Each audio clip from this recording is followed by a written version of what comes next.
চলাফেরা করি, বাকি মাওলার ইচ্ছা, মাওলা যা করে তাই হবে। তাদের আদেশ মেনেই চলাফেরা করার জন্য চেষ্টা করি। বাকি দয়ালের কাছে কত ভুল না জানি করেছি, দয়াল যাতে আমাদেরকে একটু শান্তি দেয় এই আশায় ঘুরি সবসময়।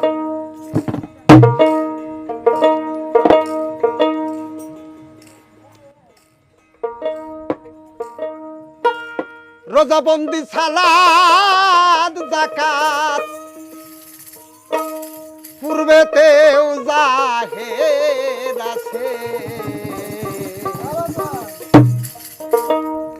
কি আইন আনিলেন নবী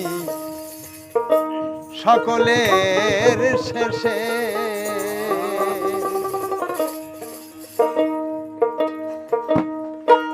ঈসা, মুসা, দাউদ